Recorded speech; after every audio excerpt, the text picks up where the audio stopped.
Howdy, howdy, howdy. Another Thursday night, and it's pretty doggone wet here. That's for sure. Alrighty. Looks like got everything working. We'll see how long it lasts tonight. Of all nights, I had to crap out last night. The internet dropped on me.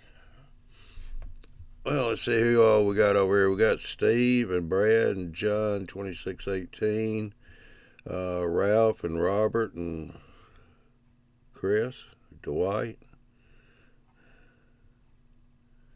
And I think I missed somebody here. But, New Ferris. Yeah, New Ferris Railroad.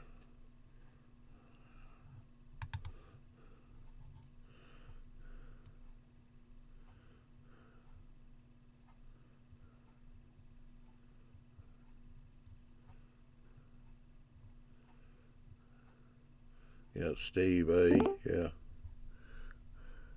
Here comes Ralph over here on the panel. Anybody else want to jump in on the panel? We got plenty of room here, so. Yeah, Steve A. Yeah. If you feel froggy, jump. Anybody else want to jump in on the panel? We got plenty of room here, so. You gotta kill the speaker on that, Ralph. How's that? Yeah. Dave BNSF. Eric's coming back.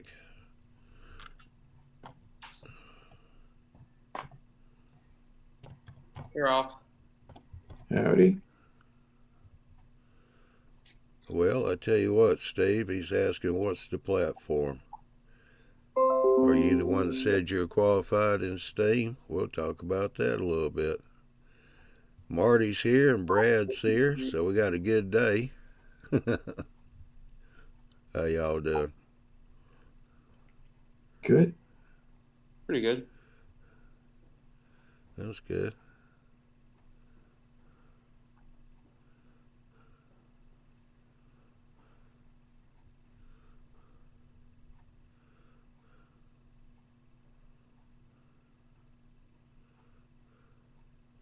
All right, Steve, so you said you're qualified in live Steam. What, you have to have certification to be able to run those writable Steam engines?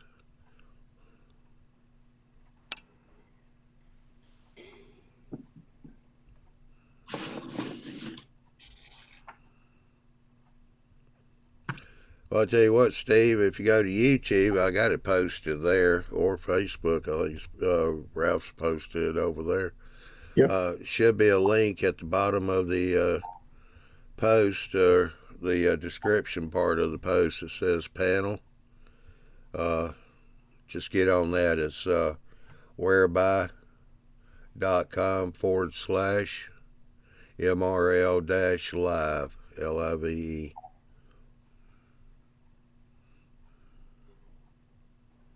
Marty said he had a day off, so his weekend has started. Huh. Nice. Gets a 3-day weekend. But we still got him beat, don't we, Ralph? Absolutely. We get 7-day weekends. That's right. Every day's a Saturday for us.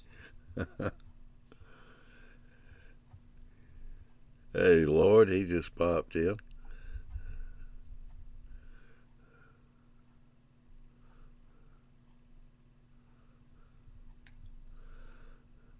Let's see if we can get Steve over here.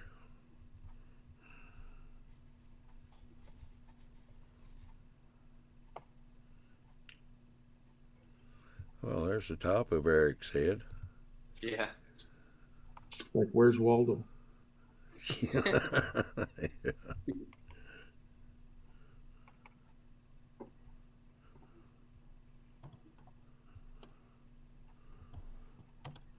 3-rail just popped in. Adrian popped in.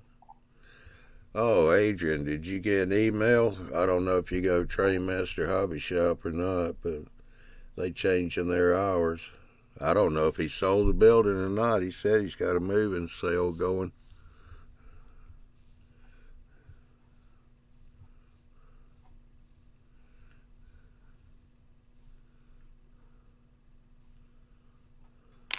I went to the hobby shop the other day, the new hobby shop that I go to, and I overheard the guys talking about how do you apply dull coat. Well, uh, the guy at the counter was holding up the jar of dull coat, and he was saying, "I use this." And the banter went back and forth between him and the customer for about 5 minutes, back and forth, back and forth. Finally, I couldn't take it anymore. I said, "Do you mind if I put my 2 cents in?" I said, "With that bottle of dull coat, you mix it 50-50 with thinner, and you spray it. You double the amount of spray you get out of it, first of all, by going 50-50 with lacquer thinner. And you get a better, because it's going through an airbrush, you get a better finish on it." And the guy says, "With thinner? What kind of thinner?" I said, "Lacquer thinner. It's a lacquer." "Oh, okay." And then he went on about all this other stuff, but he was blown away by the fact that dull coat is a lacquer. Uh, Steve And Ralph posted the link up in the chat just a little ways up. I believe if you click on it there, it'll bring you in here. just on top of MHO Junction. Butch just jumped in.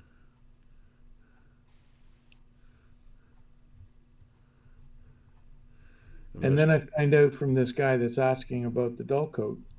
About 10 years ago, we had Toronto Railway Club, which was in the downtown core, in the basement of an old building. And the building was owned by the Tyco Toy Company, Tyco that used to make the trains.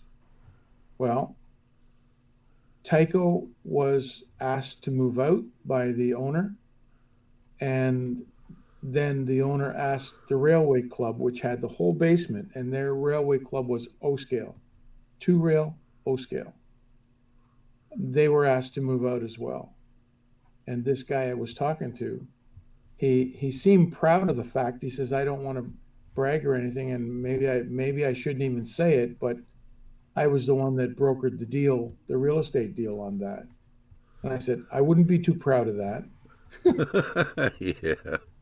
because here's a group that's been there for 35 years in that same spot, an established club in the city, forced to move out of the location because the owner wanted to expand and turn it into condos."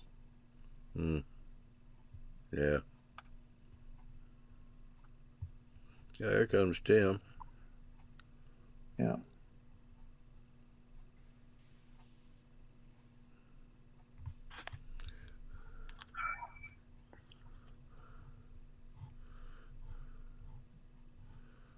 YouTube's wanting to act up, at least on my end. But Twitch is still going good. And my feed's still good. No, my feed's going belly up. Alright, so if I wind up losing the feed, you guys give me about 4 to 5 minutes. Just hang out. Cause it looks like my router may want to go out again. Like they used to say, smoke them if you got them. Yeah. What are you up to tonight, Tim? Getting ready to work on the turnout score so I can get it done for this weekend. Okay.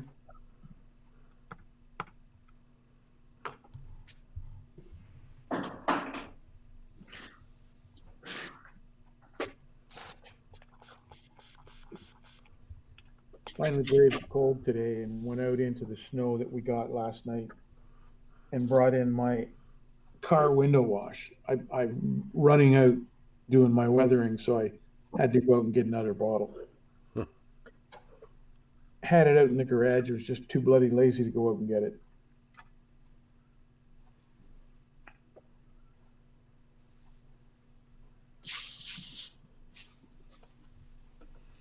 Yeah. using it, I think, on here.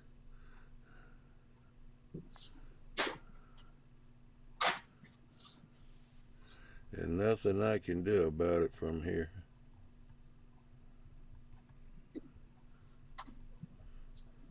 Andy? Mr. Crawford. Mr. Rizzetti. Hey, Oh, Get to it, IT man. Fix the internet problems. Yeah, regular consumer internet is kind of a game like automobiles. You can buy all the cars you want, but you can buy a brand new $150,000 Mercedes and still get a lemon, still get a bad one. And all cars require maintenance. They don't work sometimes. They got to be in the shop. The only way if you have to have a car to get to work, absolutely, your life depends on having an automobile. You must have two. So if you want absolute 100% reliable internet, you got to have 2 or 3 internet services. That's what we put in the base. We put multiple services.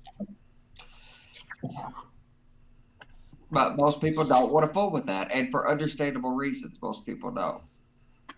I have a couple. I mean, I have cable at the house, and I also have an LTE cellular backup. Because as an IT guy, not having internet just scares me. Yeah, alright, well, I guess mine's straightening out now because, Seems okay. yeah, well, it wasn't until just before you come in. Yeah, I seen that. I was on the live feed as I walked in. I was out working late. Yeah. So I just walked into the office with the guys. I thought I'd make it home in time to jump on it. I may just jump off and go home here in a second. Yeah. Adrian, let's see, I think starting this Monday, the store will only be open on Wednesday, Thursday, Friday, and Saturday. They will be closed Sunday, Monday, Tuesday. I believe it is. But I think the hours are staying the same, 11 to 6.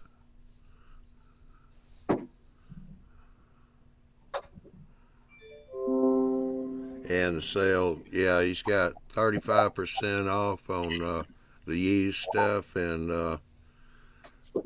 I think it's 15% off the new. Is that a trade master you're talking about? Yeah, the hobby shop. Is he still prepping to move, or is he looking to shut down?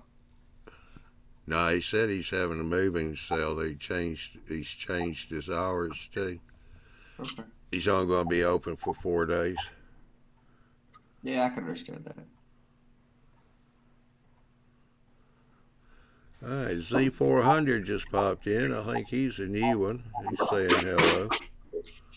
I'll look on the website for it, but I did notice the Scale Trades has their rerun of the FD40-2. Well, they just came out with them like last year, but they've already rerun the second run. And Monday is the final day for pre-orders. yep. You noticed that, huh? Yep. Of course you would, because it's your local that you want. Yeah, I'm gonna pick up a few, or I'm gonna order a few of them. They don't come in until I think we figured out like October, I think. So I'm gonna go ahead and I don't Pull know. the trigger, buddy. Pull the trigger. I am. I'm gonna buy at least 2 or 3 of them, maybe 4. I mean, they're not cheap, so Yeah, yeah, when you're off right now.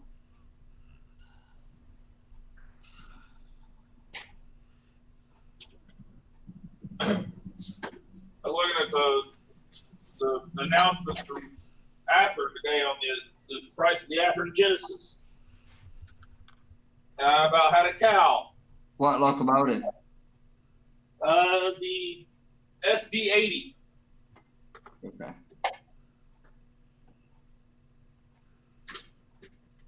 $239 Yeah. for non-DCC. Oh wow. Or well, no, I'm sorry, non-sound. Okay, It's still not not sound. over 300. Well, and when you're talking with Scale Trades, who I think most of us think Scale Trades is at the absolute top of the game, short of possibly Brass and and low volume custom runs. Of the mass producers, Scale Trades is at the top of the game, and they're $259. So I think Or you either have to set the bar higher or set your price lower. and that's 4 DCC with sound. That's right. With Yes. ESU plus sound. Hi, Steve. You still having problems trying to jump in? And how you doing, Andrew? I froze up. Well, that's this time of year. It's a bit cold here, so I've been freezing up all day today. I was sticking my tongue out, but I wasn't seeing it on the screen, so I must have froze. That killed your camera. See? You can't make fun of the internet, man. I guess.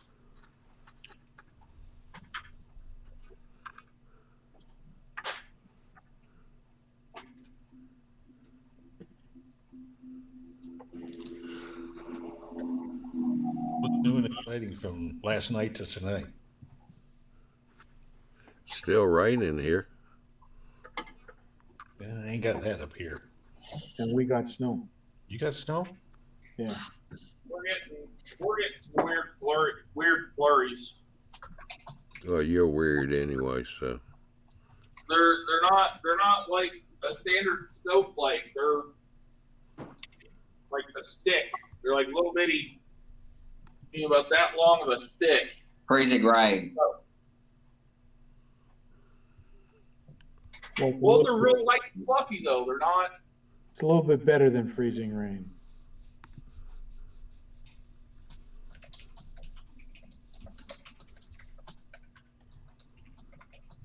It's what they call a flash freeze. That's why you get snow. Yeah, you see all those videos where somebody takes a boiling pot of water and throws it up in the air. Yeah, but you got to have real cold temperatures to do that, man. Yeah, you That's gotta something be. like 10 below, right? I think 10 below. No, more like about 0, I think it is. Okay. Yeah, Fahrenheit maybe. It's gonna be about absolute 0 for that to happen, I believe. Chris Rood says he doesn't know what's so great about brass. It's shiny. Well, if it's painted and detailed correctly, you can't really tell that well between a brass and a die cast at a couple feet necessarily. The things that help brass are first the same things that help resin.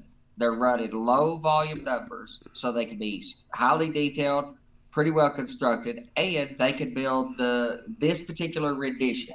They can build a unique locomotive that won't be sold to many people because they're only going to make 100 or 200 of them. And they can make them for the exact model that was built 26 by Lima. And they can make another run that is the exact model built by Alco in 33. They can do things that just like the resin manufacturers can, but resin is not applicable for, especially for steam locomotives, as a building material. So if you would consider freight cars in resin a value, which I absolutely do, then brass, because of low volume numbers. Now, choosing brass as a construction method has to do with long-term viability. There are people who have brass locomotives, took care of them, had them for 50 years. Just let me add something to what you said. Brass locomotives are great. I absolutely love them, but you have two choices. You have the brass color, which some guys don't want to change, and then you have factory painted. And if it's factory painted, usually the detail is better than a plastic model. Yeah. You don't see it as much when it's in the brass form because it's all basically uniform color. But when you start to put on a factory finish with different colors and highlights and decals and so on, it just looks better. And they've talked about like the Rapido locomotives, which I think are the only manufacturer out there that is up to short of brass. That is the only manufacturer that is feature parity or detail or quality parity with Scale Trades is Rapido Trades. And some of the complaint with them is that all of that detail falls off, that it doesn't hold up to the abuse. Now, they're not meant for handling. That is true. And you want to get, you'll get me mad if you start touching and handling locomotives. They're not meant to be handled. These are highly detailed. If you want to be able to handle this stuff, get into G scale, HO scale, or give up on the detail. Whereas brass holds up pretty well because all of those parts are soldered in place and they're quite rigid. So they're robust. So how you doing, Steve? I'm doing good. Actually, my phone's about to die, so I've got to plug it in. So give me a minute, okay? Yeah, no problem. Hurry up and take your time. Yeah. Yeah.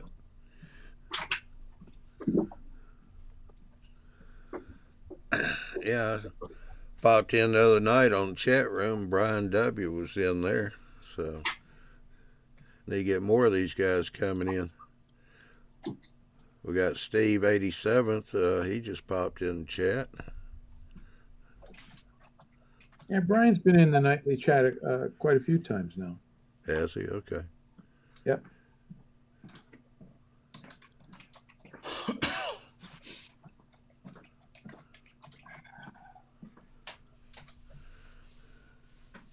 Yeah, I think these guys are finally figuring out we don't bite. What? Hush, Eric.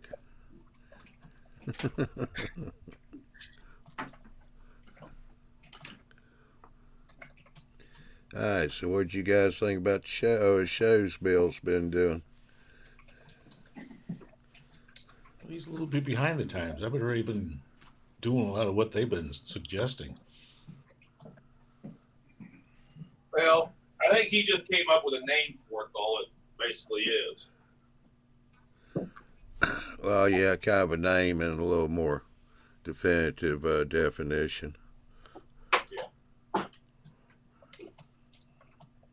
fact, I just posted an hour or so ago. I got a couple of modules that's going to go to somebody that just about ready to put the tops on.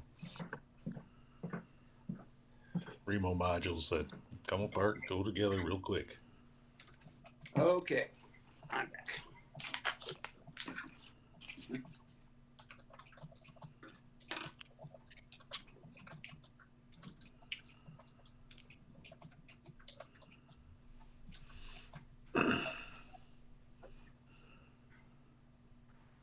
Hey, Steve, so tell us about your, what is it, 1.5 inch, 2.5 inch scale or whatever it was?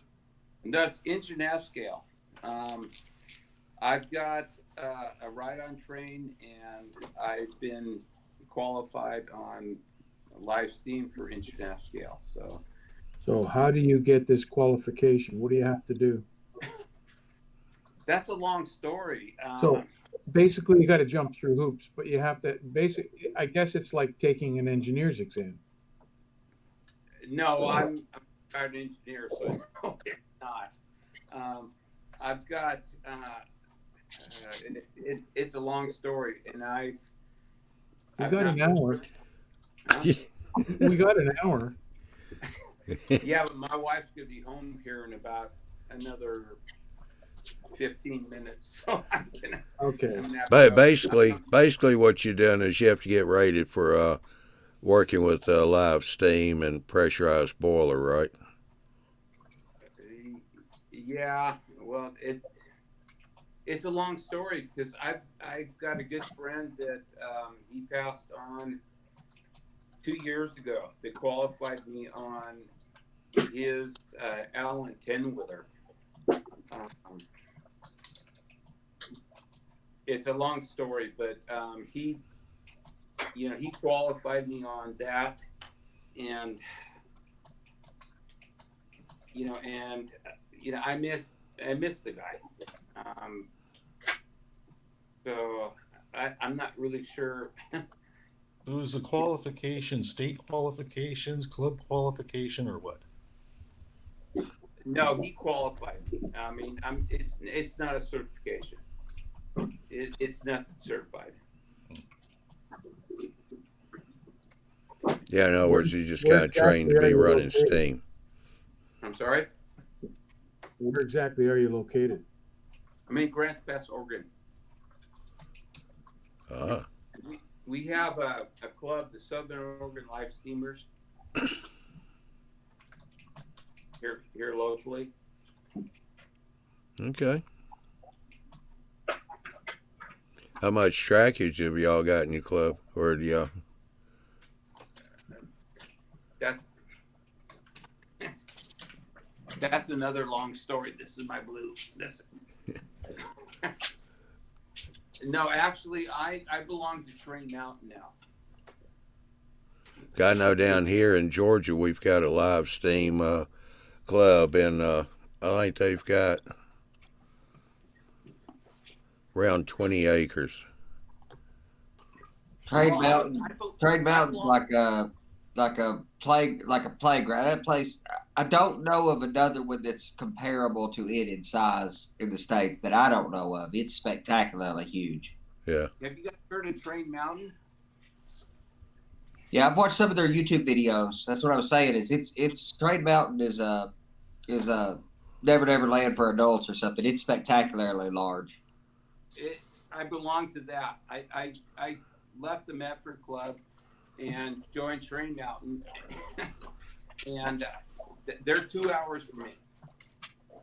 Mm. So I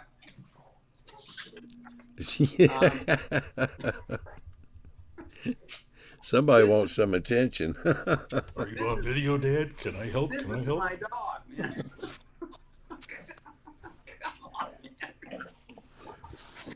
He hears me on this, and he thinks that. And no, I belong to Train Mountain. Get me. Okay. Get me. Okay. That's my world.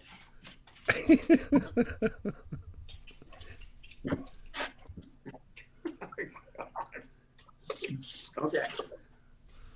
So I belong to Train Mountain. I've got an 1.5 scale SW 1500 and a riding car that my late friend willed me 2 years ago. And he's the one that qualified me on his Allen 10-wheeler. And I miss the guy. But that being said, yeah, Train Mountain is 2 hours from me, and it's 2,200 acres, 3,500 miles of track. Or, I'm sorry, 35 miles of track. And it's pretty cool. If you get out here, you need to come. How you doing, Possum? He just popped in. Who's got the motorcycle? Tim. It Is that a motorcycle going by your place? wasn't me. Huh. They came across my speakers just as it did yours. All right.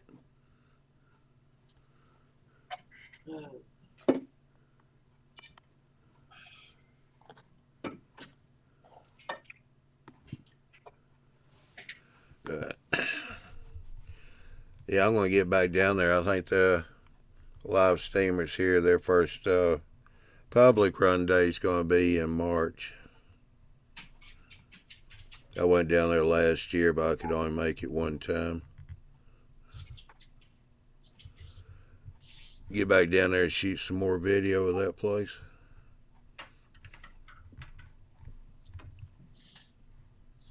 They used to be on up here towards me in a place called Duluth. Had a big, fairly good-sized train museum.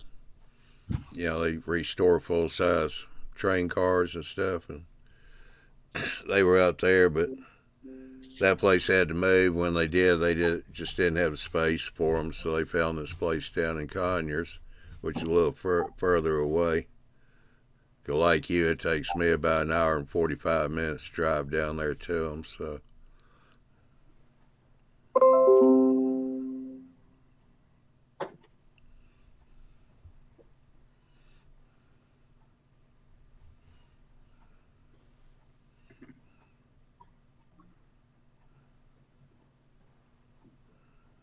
So where are all you guys at?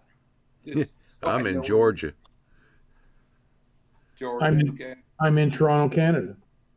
Rockford, Illinois. Kentucky.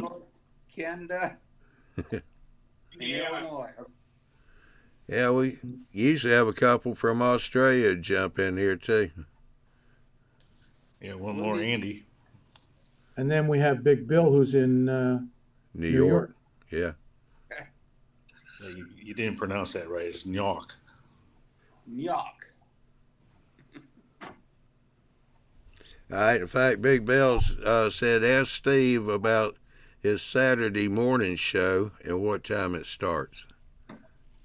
10 a.m. Eastern. It's back on trackside.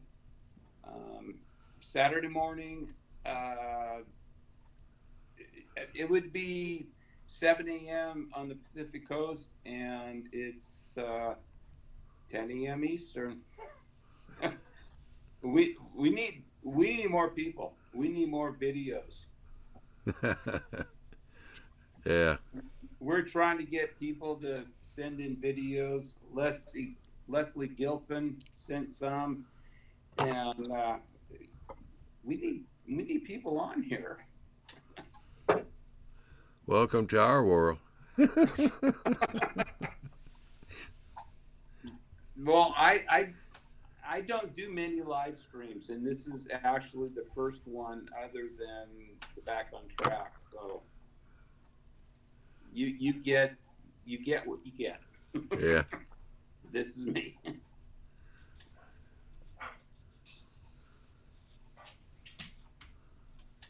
Hey, Gino. How you doing? Haven't seen you in a while. Oh, come, give me a break. Are you serious? Is that a sharp, Gino? Yep. Can you stop? Yeah, he and I both are having to get our boats out to get around places right now.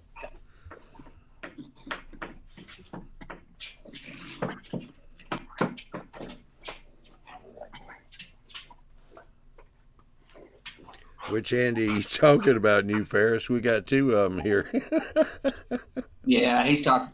Eddie Matsuko is the one in Rockford. Yeah. I'll say hi to Bill. Hello, Bill.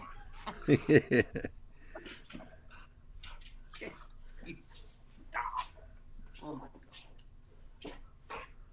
Oh God. This is my world. Hey, y'all see what I've got upstairs? I got one that's a mix between Mastiff and Lab. He's about 165, 70 pounds. Oh my God. Are you serious? And then I've my son's, both of them are my son's dogs. He also has a purebred lab that's about 80 pounds, female. No, he's all pit bull, and he's just a bundle of love. Yeah. He's just a butthole. They get a bad rap, is what they do. Oh, they do. We rescue pits. Up here in Ontario, in Canada, they've banned pit bulls Why? because of the bad rap that they get. I don't agree with it, but the government decided. Yeah. Well, they're not to get off topic, but around here you can't even rent a house or if you have pit bull because they won't do it. And these are awesome dogs. They are. I believe that.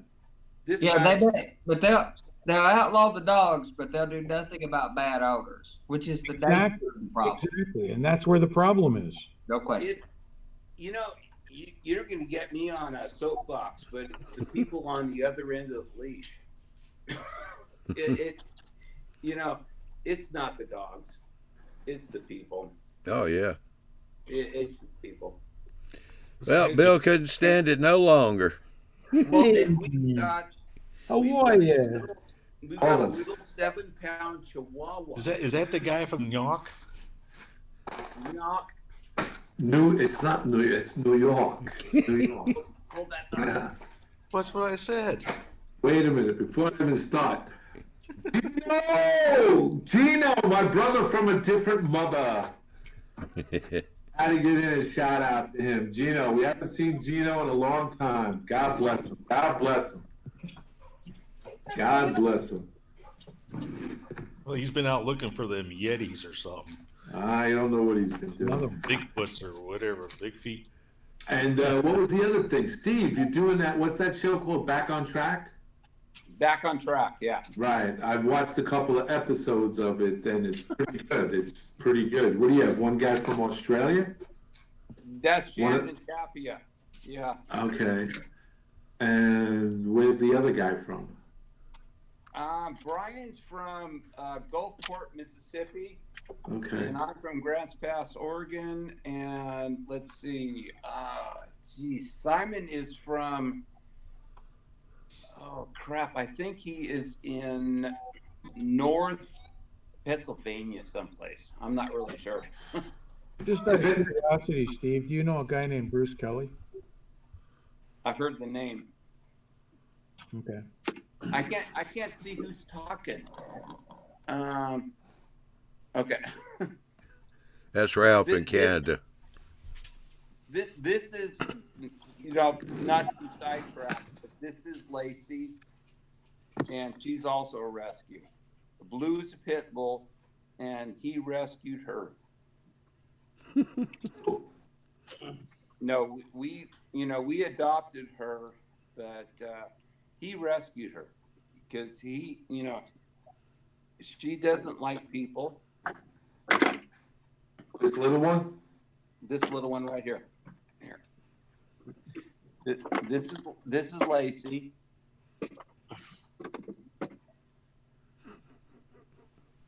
And we've had her for almost 11 months now.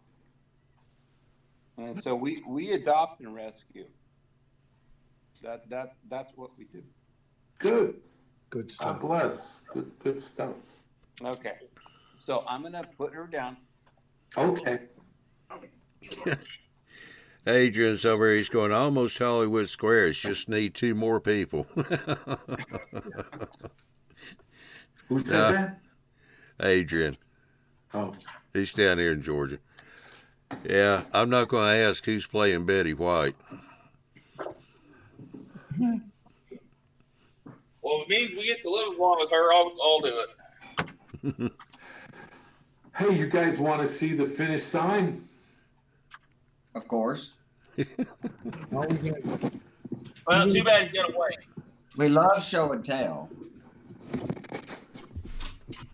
Well, that's a little thing. That's cute. Come on, give me a break. I love it, Bill.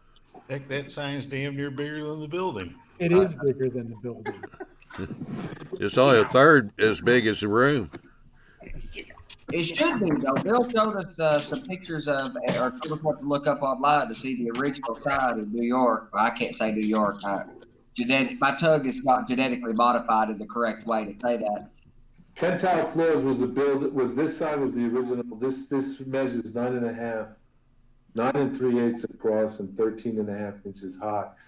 This sign was originally in Brooklyn, in the Gowanus section of Brooklyn, you would come up on the Gowanus Expressway and bank to your left, and this sign would be right prominent, right in your face. And behind this, you could see through this sign and see the skyline of Manhattan behind it. And when they were building the World Trade Center, the 2 twin towers, you could see it being built through the sign. The sign stayed up.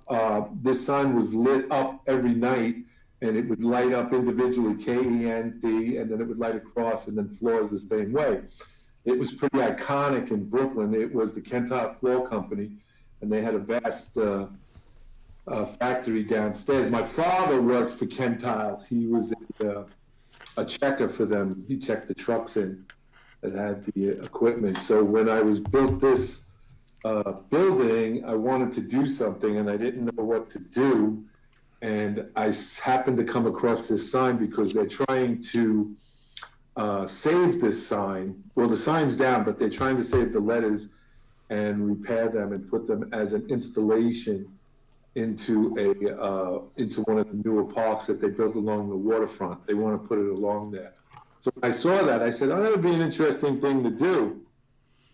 And I wanted to do something. So I reached out to Miles Hale, and he in turn came up with an idea of doing a 3D print. This is pretty lightweight. It's all 3D printing. It's pretty. He 3D printed the letters as well, each one, and it's pretty impressive. In the beginning, we thought it was going to be a little overwhelming. It goes well with my Piggly Wiggly. Yeah. Self-service. So, but so far, most of the people that I know that grew up in Brooklyn have wanted the sign. They want the sign.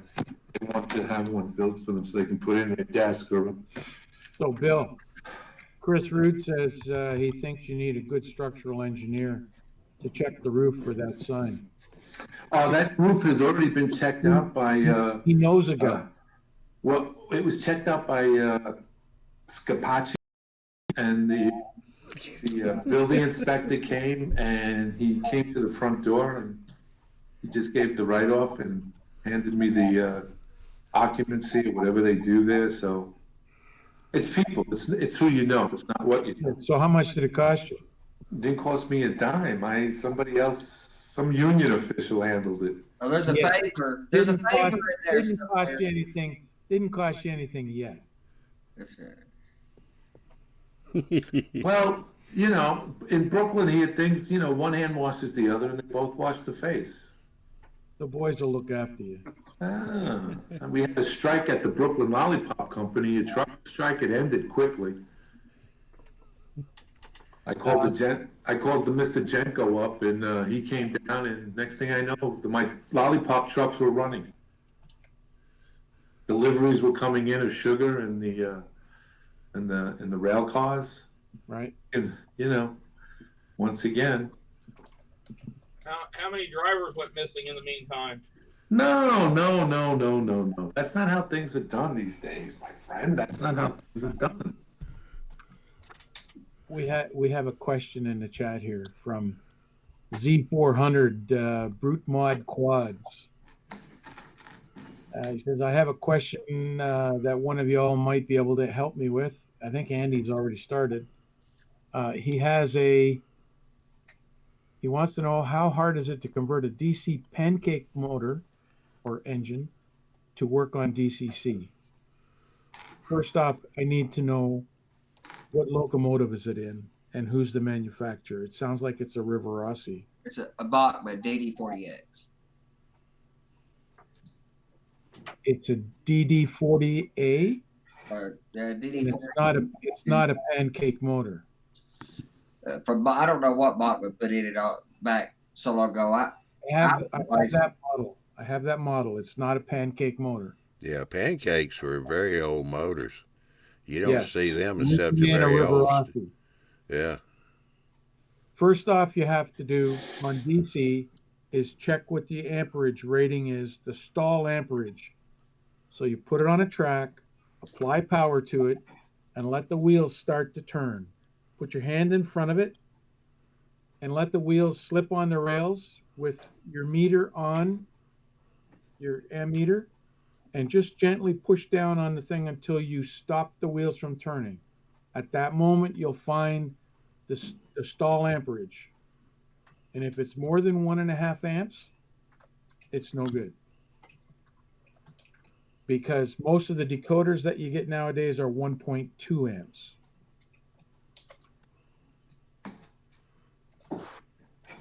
Well, he'd probably have to remotor it anyway, wouldn't he, Ralph? Well, I mean, if it's in the DD40AX, like Andy said, possibly not. Just wasn't sure. It's a Bachmann DD48, DD40X. Yeah, I know John had a one locomotive, it had a pancake motor in it. We never could get that one to run. And I was at the hobby shop one day. Somebody come in with one, and it wasn't running good at all. And they told him, nah, it was on its last legs.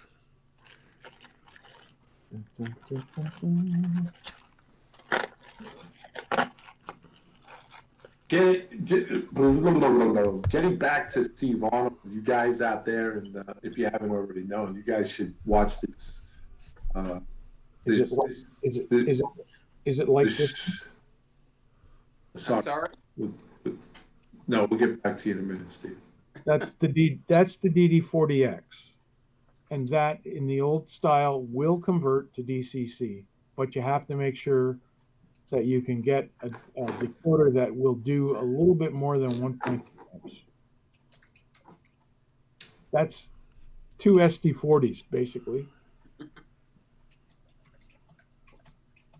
Yeah, I was saying earlier that Steve, the guys that do that show on Saturday morning, you guys out in the community should check their channel out. That you guys took that over from when Steve Brown.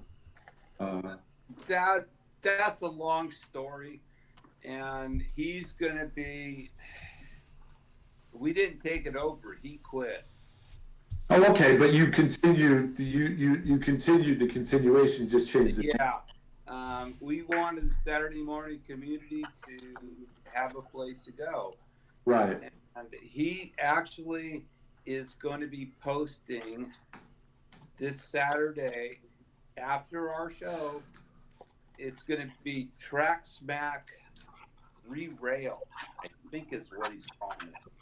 Oh, okay. Yeah, that's a long story, but yeah, we. Steve, you seem to have a lot of long stories. Do have a long story. Long story behind the long stories. You know that. Yeah, well, how many long stories do you want to watch? Well, I back on track. I think it was much needed. I'm glad that you guys picked it up and that you guys went with it and continued it because I've watched it. It's fun. It's enjoyable. I like the ideas you guys are doing out there, and it's just just something one more thing for modelers to lean on to. So good job, congratulations, man. Best of luck with it. Thank you, Bill. But it's a learning curve. Sure. We're not we're model railroaders. We're not videographers, and we've got Shannon that if he's awake, can run things, and we've got Simon. He's 16 years old, and he is a computer genius.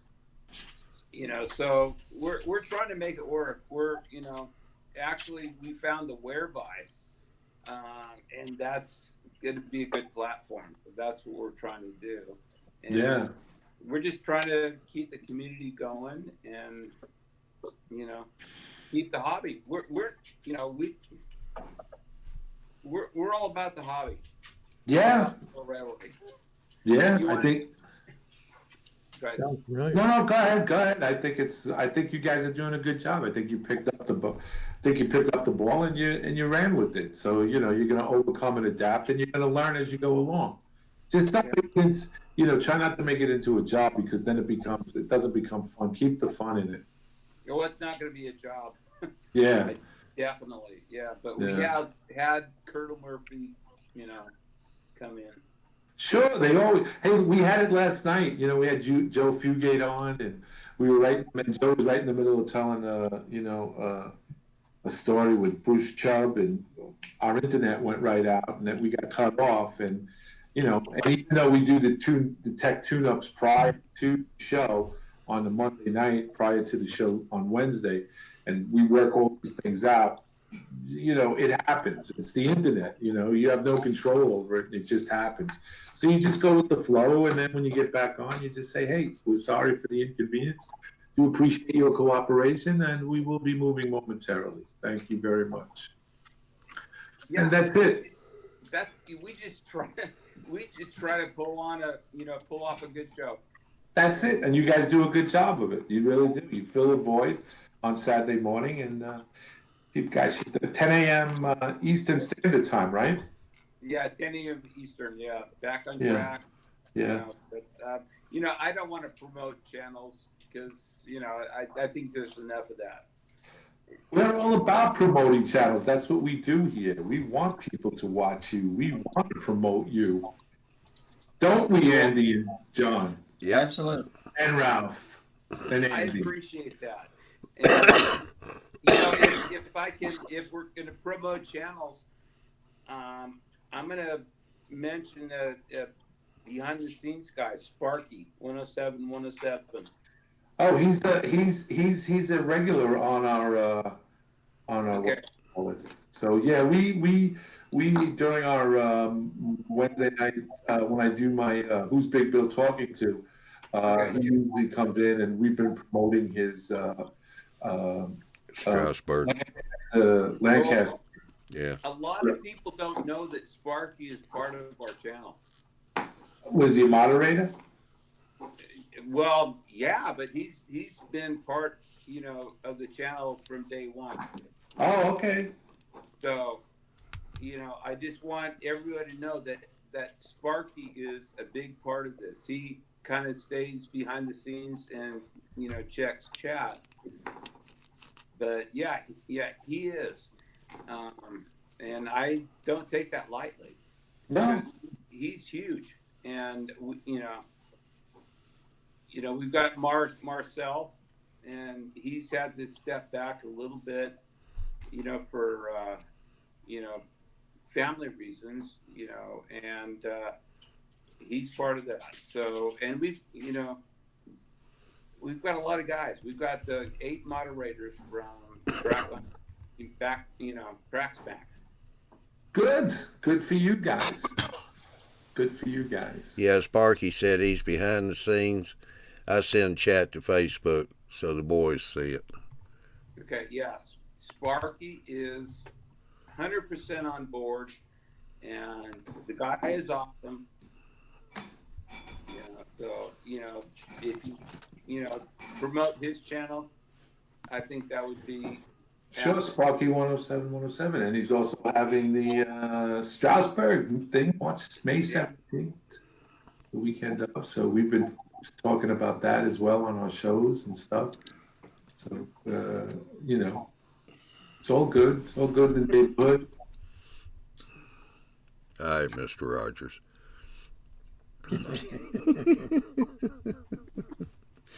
Oh, am I going to get a nasty email tomorrow? Why wait till tomorrow? Yeah. Let's do it now. We try to keep it PG, Bill. This is true. This is true. This is true. It's all good, though. Jerry's wanting to know, does anyone use DS64s with NCE systems? That's a bit of a pain because you've got to produce a local net somehow. So you could use a local buffer to create that. People have varying levels of success with the local buffer. I would say it's not very expensive to try a local buffer. So buy one, maybe buy a DS64. It's a couple $100 experiment. Generally with NCE, you don't have that secondary bus. NCE's idea was to put everything basically on the throttle bus or on the track bus, one or the other. The fix for that, other than LocalNet and being an all Digitrax setup, is probably LCC. Or there's a bunch of things that you can build yourself if you're, electrically inclined. You could use Bruce Chubb's CMRI system. That's quite popular. You could, use Arduinos. You can do all kinds of stuff if you're, technically savvy. I don't want to send anybody down that road that's not ready for the commitment because it's, the barrier to entry is quite high. So LCC is an available standard that you should at least weigh between dealing with a local net system outside of Digitrax versus possibly LCC. And there you go. That's my take. That's his story, and he's sticking to it. That's my take. There's a lot of opinions. I mean, you get 4 or 5 technically inclined model railroaders that have opinions on this. You get 5 of us, you'll get at least 7 opinions. So there's choices.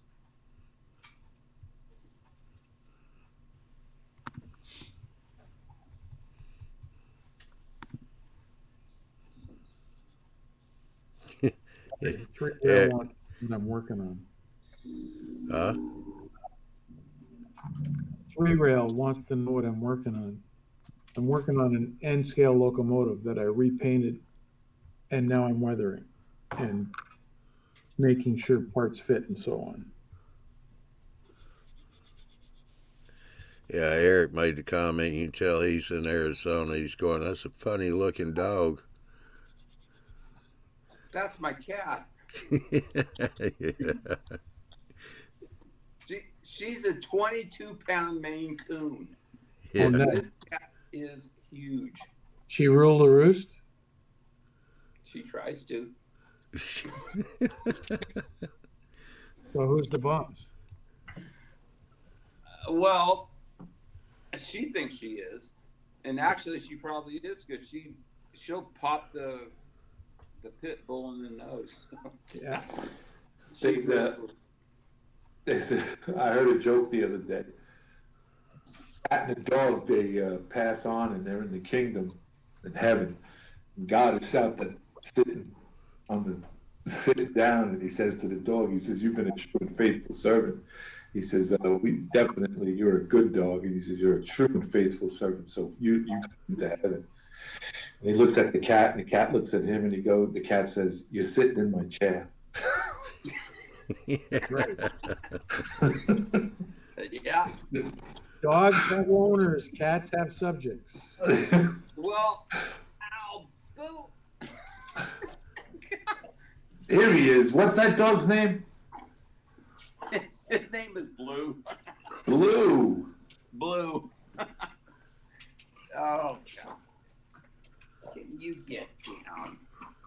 No, That's what he's doing. He's like, just he pay thinks attention he's to me. boss. He thinks he's a little dog that he can just jump on your lap. Get down. That's like my yellow lab. He's 75 pounds and wants to be a lap dog. Well, he thinks he is. Wait till you get a 160 pounder sitting in your lap. Well, he's 75 pounds. Here's a question. When ballasting yard that's used a lot of switching, what color ballast should you use? What year? Have. What? Go What ahead, year? Steve. No, I use whatever I have.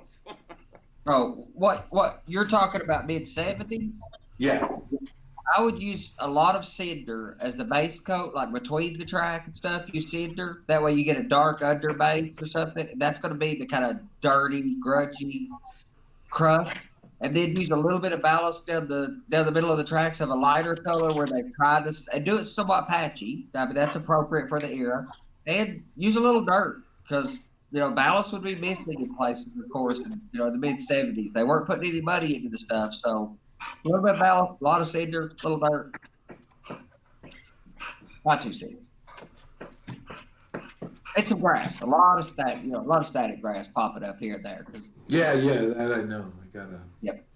It's my next purchase. Sorry about the noise.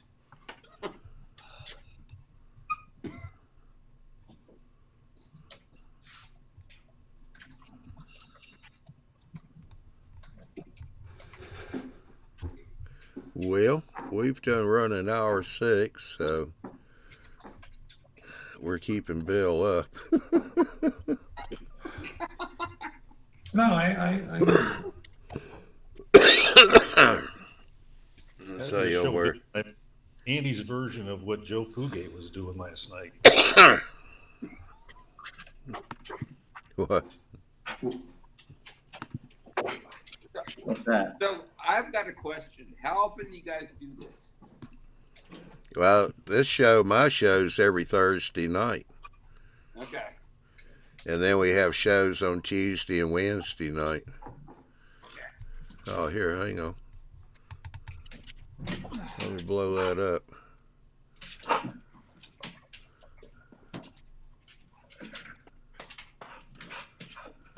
Can you stop? Is that the French cleat? Yeah. That's the French.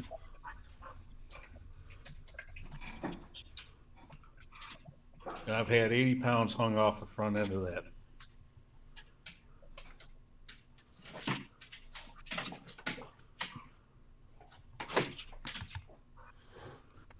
See, I solved that problem by just not hanging on my layout, but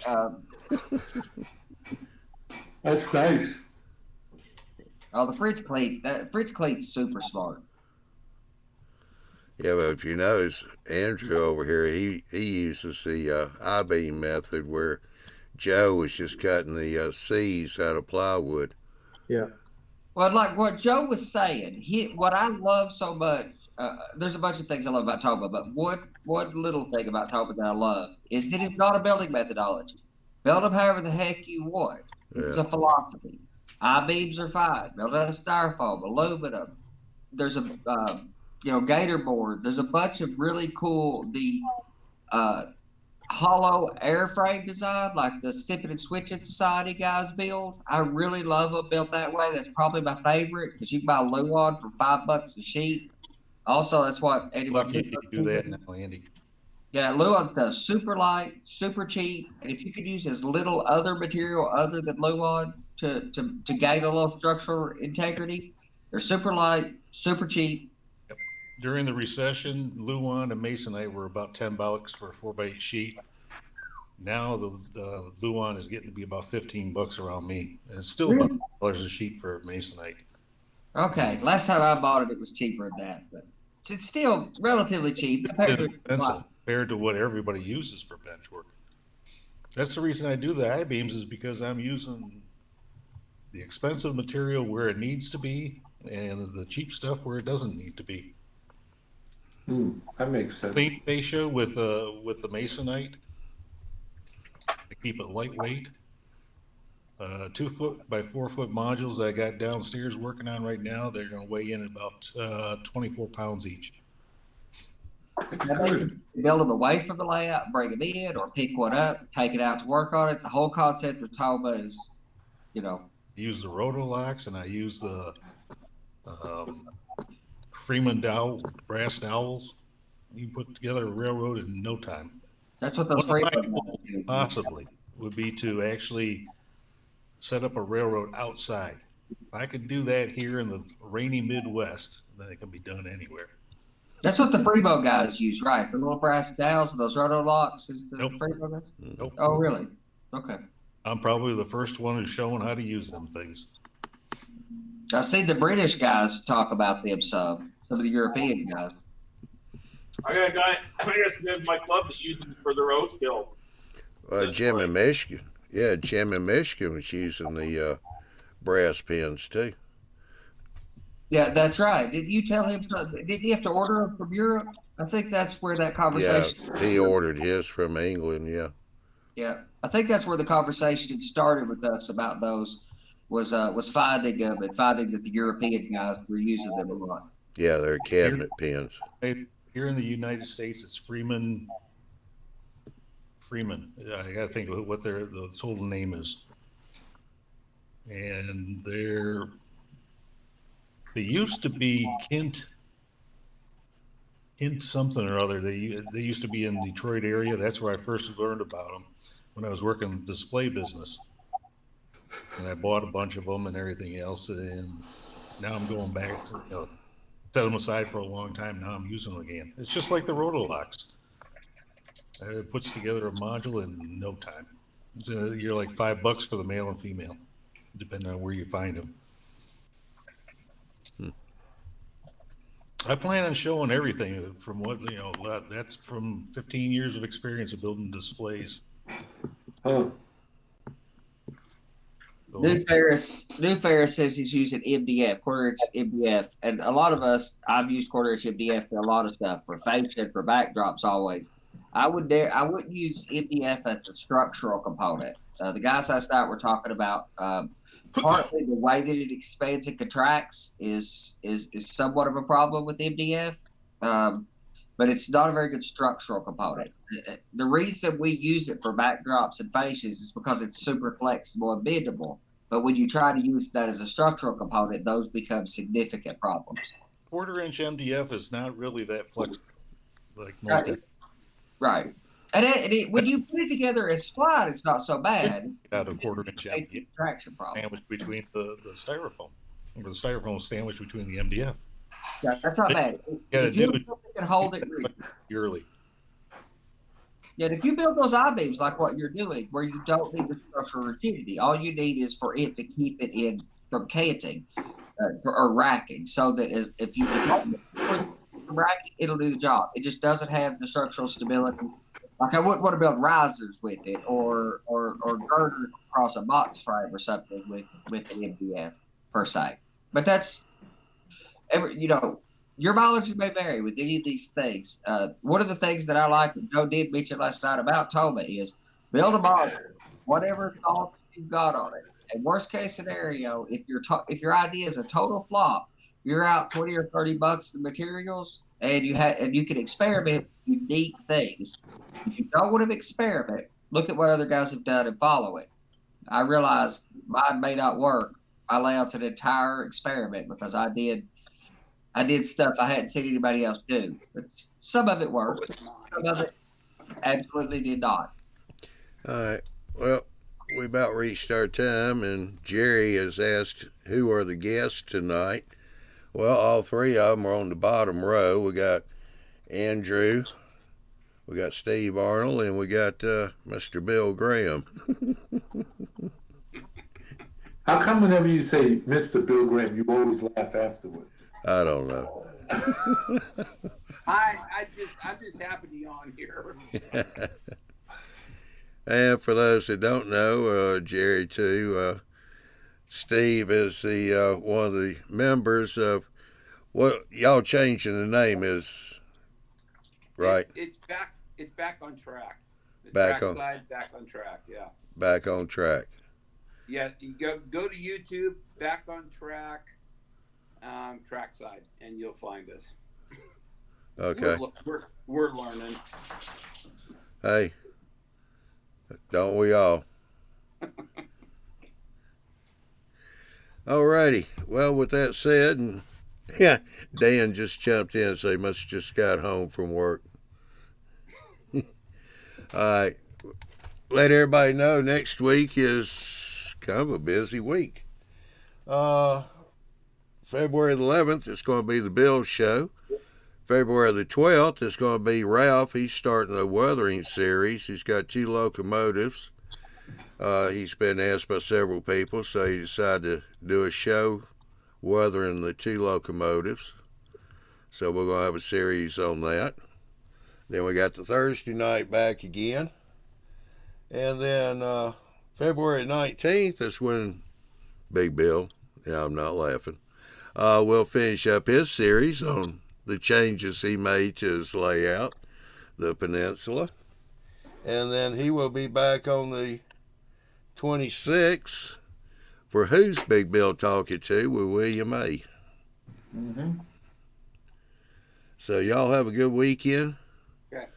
If it's snowing, stay out, stay dry, stay warm. If it's raining, put your galoshes on. Or I'll come pick you up in the pontoon. All right, y'all have a good weekend. Okay, thank you very much. Yeah, good to see you, Steve. It's good to be here. Well, you can come back anytime you want now that you know how to get here. I will. I promise. All right, that'll be good. Okay. All right, y'all have a good one. We shall see y'all later.